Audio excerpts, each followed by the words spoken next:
गडचिरोलीमध्ये उष्माघाताचा पहिला बळी गेलेला आहे।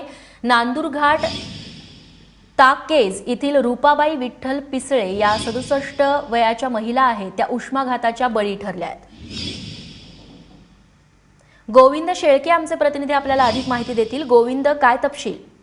रेश्मा, खरं तर मागच्या 2-3 दिवसापासूनच मोठ्या प्रमाणामध्ये उष्णता वाढल्याचं चित्र पाहायला मिळतंय। ग्रामीण भागामध्ये तर शेतीमध्ये मशागतीच्या कामांना वेग आला आणि अशा वेळी 10 ते दुपारी जवळपास 4 वाजेपर्यंत उन्हाचा चटका खूप जाणवतोय। अगदी प्रशासनाकडून आवाहन करण्यात येत आहे। अशातच काल एक घटना घडली।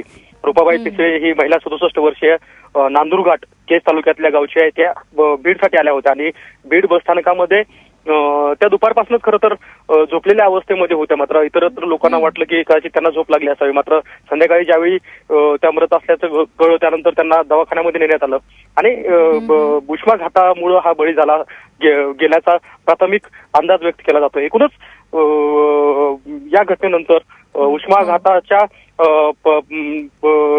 घटनामध्ये वाढ होऊ शकते म्हणून प्रशासन वेळीच हे करते, काळजी घेते आणि एकूण आता लोकांनी काळजी घेतली पाहिजे कारण मोठ्या प्रमाणामध्ये उष्णतेची लाट आता झळा घेऊन येते आहे। निश्चित गोविंद, धन्यवाद तुम्ही दिलेल्या माहितीबद्दल।